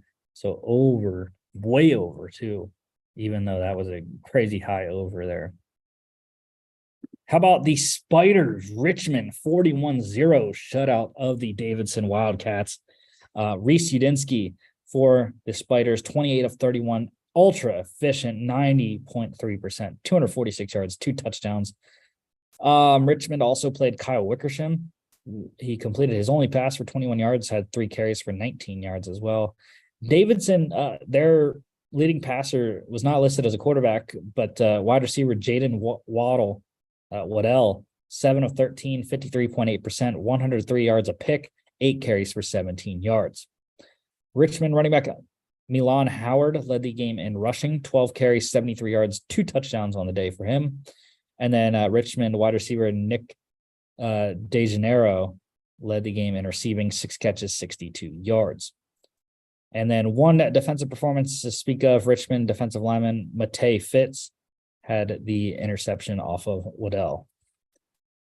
Richmond covered -22 under 56.5 hit. Weber State, the Wildcats getting it done, 38-31 over North Dakota. Tommy Schuster for the Fighting Hawks, 23 of 43, 184 yards, 3 touchdowns. Pretty nice day for Schuster there. Bronson Barron for Weber there, 5 of 11, 45.5%, 110 yards, a touchdown, 8 carries for 21 yards. The rushing stats were fantastic for both teams. UND running back Tyler Hoosman led the game in rushing, 14 carries, 138 yards, 3 catches for 15 yards. And the 2 100-yard rushers for Weber State here, Josh Davis, 21 carries, 129 yards, 2 touchdowns for him. And then Damon Bankston, 15 carries, 122 yards, and a touchdown. Leading the game in receiving at North Dakota, wide receiver Garrett Magg, 5 catches, 63 yards. No defensive performances, no turnovers in this game to speak of. North Dakota did cover, though, plus 11. And the over 57.5 hit 69 points in this game. How about the two teams with 4+ losses in this game? Gardner Webb going on the road and getting it done at Eastern Kentucky, 52-41. The Bulldogs over the Colonels. Parker McKinney for EKU, 37 of 57, 64.9%, 454 yards, 5 touchdowns, and a pick. Just crazy game for him. Bailey Fisher for the Bulldogs, 14 of 20, 70%, 118 yards, a touchdown, 7 carries, 88 yards, 3 rushing touchdowns. Great day for Fisher as well. Great day for Nari Gaither of Gardner Webb, 28 carries, 245 yards, 2 touchdowns, 1 catch for 7 yards. Leading receiver in this one, Eastern Kentucky had 200-yard guys. Wide receiver Cornelius McCoy, 6 catches, 155 yards, and a touchdown. And then wide receiver Jaden Smith, 9 catches, 123 yards, 2 touchdowns. Also, Eastern Kentucky wide receiver Jaden Higgins, 9 catches, 52 yards. He scored twice as well. And then the only defensive performance to speak of, Gardner Webb defensive back Jamari Brown had the interception off of McKinney there. Gardner Webb plus 3.5, over 65-93 points in this game. How about another very high-scoring game? Southeastern Louisiana getting it done, 45-42 over Idaho. The Vandals scored with 3:23 to go, could not get the ball back and get it in field goal range to tie it up. But Idaho quarterback Giovanni McCoy, 19 of 26, 73.1%, 343 yards, 2 touchdowns, 2 picks, 6 carries for 10 yards, and a touchdown. Sela quarterback Cephas Johnson III, 18 of 28, 64.3%, 208 yards, 12 carries, 69 yards, and 2 rushing touchdowns. Sela running back Jesse Britt, good day for him, 13 carries, 106 yards. He threw a 19-yard touchdown as well. Sela running back Carlos Washington Jr., also good, 14 carries, 41 yards, 2 touchdowns, 3 catches for 18 yards. And then Idaho, 200-yard receivers, 1 200-yard receiver included in that. Hayden Hatton, 9 catches, 209 yards, 1 touchdown, and a fumble. And then Jermaine Jackson for the Vandals, 5 catches, 111 yards, a touchdown. And he also scored on a 95-yard kick return touchdown as well. Defensively, a lot of good performances by the Golden Lions here. Defensive back Zai Alexander, 48-yard pick 6. Sela defensive back Danielle Ward-McGee also had a pick off of McCoy. And then Sela defensive back Jack Henderson had a fumble recovery. Southeastern Louisiana plus 4, over 61.5, 87 points in that game. Last game of the first round here, Montana, the Grizz moving on 34-24 over Southeast Missouri State. Lucas Johnson for Montana, 18 of 37, 306 yards, 2 touchdowns and a pick, 5 carries, 29 yards, and a fumble. SEMO quarterback Paxton De Laurent, 25 of 49, 51%, 277 yards, and a pick. SEMO running back Geno Hess had a nice night, 30 carries, 122 yards, 2 touchdowns. Montana was helped by their special teams a lot because wide receiver Junior Bergen, he didn't have any receptions, but he had 3 carries for 5 yards on offense and a 58-yard punt return touchdown as well. SEMO wide receiver Ryan Flournoy had the leading receiver in the game, 11 receptions, 161 yards. Montana had their own 100-yard receiver in Malik Flowers, 7 catches, 108 yards, and he scored on special teams as well, 80-yard kick return touchdown. Defensively, SEMO defensive back Ty Leonard had a pick, as did Montana safety Garrett Graves. And then SEMO defensive back Lawrence Johnson, 13-yard fumble return for a touchdown as well. SEMO covered a plus 13 over 56, 58 scored in this game. And we already covered the NFL games, so we're going to move on to the NCAA news. We got some coaching carousel stuff here. The Nebraska has officially hired former Panthers head coach Matt Rule as their next head coach there. 8 years, $72 million deal for Rule. Good place to land with in college for Rule. I think he'll be successful there. Auburn also has officially hired Liberty head coach Hugh Freeze as their next head coach. Good landing spot for him, I think, as well. Was kind of weird about that situation was that he signed an 8-year extension with Liberty in October, so got to get out of that. But Auburn probably paying some back to Liberty there. UAB's head coaching search, the USFL's Birmingham Stallions head coach Skip Holtz has emerged as the central target for the Blazers head coaching search. We'll see if he is hired away from Birmingham or not. Kind of out of the blue, Stanford head coach David Shaw has resigned after many years in Stanford. I believe it was 12, 96 and 54 record, 3-time Pac-12 champ, also won a couple of Rose Bowls as well. Great career at Stanford, though, for Shaw. Arizona State, they have their new head coach. They are hiring Oregon offensive coordinator Kenny Dillingham after bowl season, I believe. Or maybe not, I'm not sure. FAU, they are looking for a new head coach. They fired head coach Willie Taggart after their lost and non-bowl season at 5-7. Ole Miss, they have signed head coach Lane Kiffin to an extension after he was rumored to be in Auburn's head coaching search. His current deal now runs for 8 years, $72 million. Colorado, they have reached out and offered Jackson State's head coach Deion Sanders their head coaching job. We'll have to wait and see on that front to see if Deion Primetime Sanders takes it or not. Kansas, they have signed head coach Lance Leopold to a 2-year extension that runs through 2029. Washington also has done the same with their head coach, Kalen DeBoer. His extension makes his contract run through 2028. Charlotte has their new head coach. They have hired Michigan associate head coach Biff Poggi as their next head coach. And then Wisconsin, massive move for the Badgers. They get head coach, Cincinnati head coach Luke Fickell to become their next head coach in Madison. And also one draft nugget, Penn State offensive tackle Olu Fashanu. He announced he will return for 2023 and not enter the draft this year. The number 8 offensive tackle, I believe, on some big board. I'm not sure which big board it was, but top draft prospect there at tackle, looking to get better and enter next year as a first-round pick.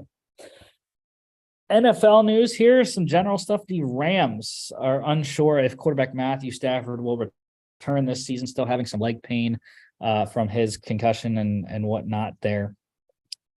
Free agent wide receiver Odell Beckham Jr., he will start his visits this week, starting on Thursday in New Jersey with the Giants. So we'll see if his old team takes a swing at him or not. Browns getting their franchise quarterback for the first time on a Sunday this week. Deshaun Watson officially reinstated earlier yesterday by the league, and he will start this week at the Houston Texans, his old team. Bengals wide receiver Jamar Chase, he is expected to return this week, so good news for Cincinnati. Unfortunately, not very good news for Lions rookie first-round pick wide receiver Jameson Williams. Dan Campbell essentially saying it's a long shot for him to play against Jacksonville this weekend. We do have playoff clinching scenarios. Yes, it is that time of the year. Playoffs coming up in about a month.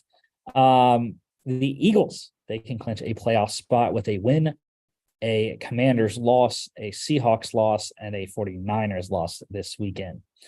The Vikings also have a playoff scenario. They can clinch the NFC North with a win and a Lions loss. So pretty simple for Minnesota.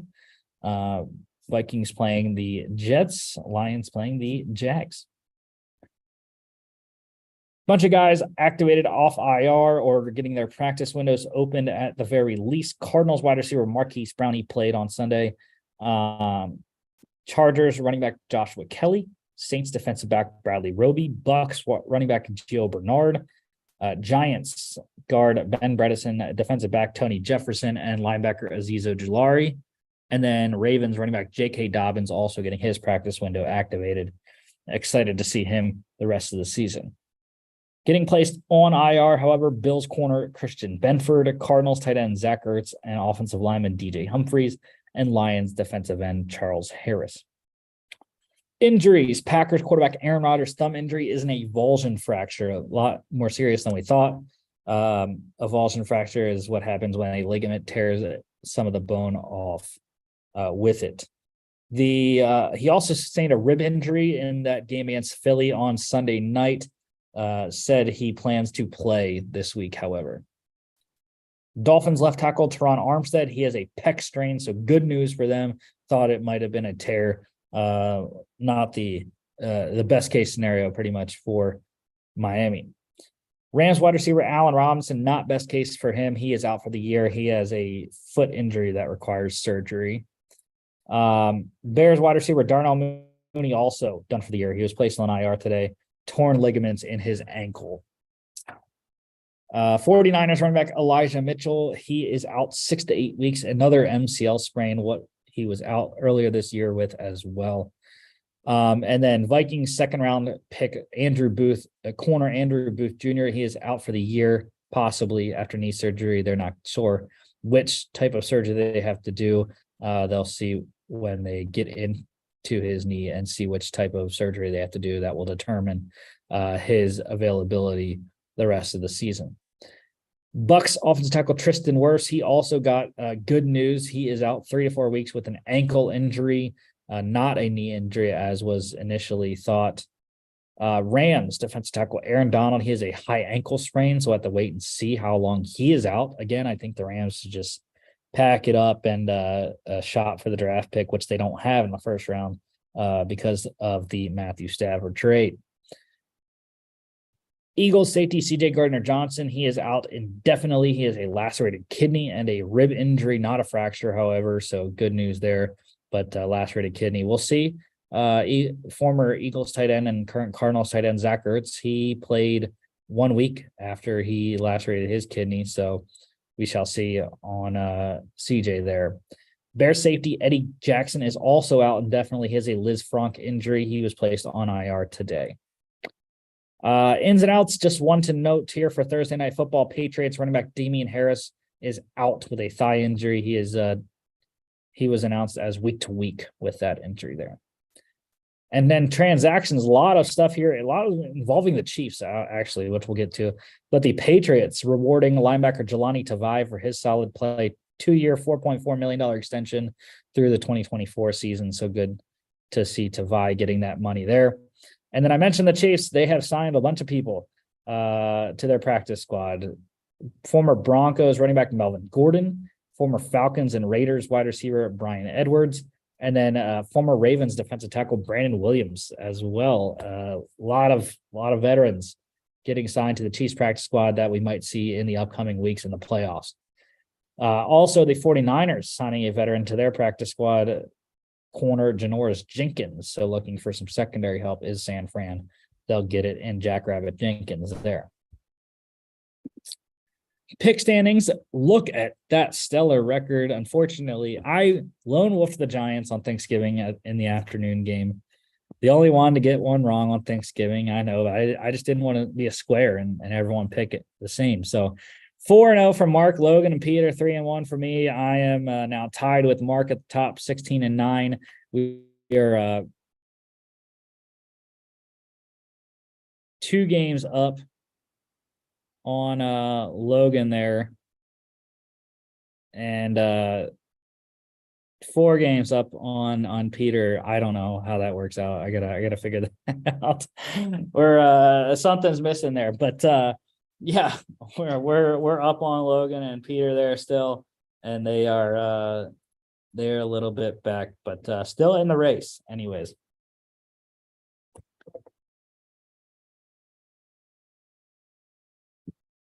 Good to see Peter though back at 500 for the first time in quite a while. So Monday Night Football, the Steelers at the Colts. I lone wolfed Pittsburgh last night, got the win. We'll recap that game on the Friday show. But the Colts were 2.5-point favorites. The total was 39.5 there. So we'll see what happened with that one. But happy to lone wolf, happy to get that win last night. Needed it, did the Steelers. Thursday Night Football, we are all on Buffalo. The Bills coming into this one, 5-point favorites. It's down to 4 now. But still, I think they got enough firepower to go into Gillette and beat the Patriots. They need the division win. They're not very good division record-wise right now. 0-2, so they need to get this win to get into get a win in the division record column there. And the total is 43.5. I am going to go with the over in that game there. I think something along the lines of 26-14 would work out. Or not 26-14. That would only be 40. But I don't know, something along those lines there that gets you over 43.5 somehow. Next week, we'll be back on a Monday, not Tuesday. Monday, we'll be back looking at the closer to we'll be previewing the closing Week 13 game, Monday Night Football, Saints at the Bucks, and the opener to Week 14, Thursday night, Raiders at the Rams, 2 struggling teams this year. We'll also, as always, keep you up to date with all the NCAA and NFL news, give you the college football championship weekend game recaps and the NFL game recaps, and then, like I said, preview those 2 games as well. Don't forget to follow us on all our social media at FAA Podcast on Instagram and Twitter. FAA_bets is our betting account on Twitter. FAApodcast.com is our website. You can check us out here on YouTube, Facebook, Spotify, Apple Podcasts, and iHeartRadio. And also, congratulations to U.S. men's national team for getting a big win today, advancing to the knockout round against the Netherlands on Friday. Make sure you tune in to that game on Saturday as well. Thank you all. Thank you.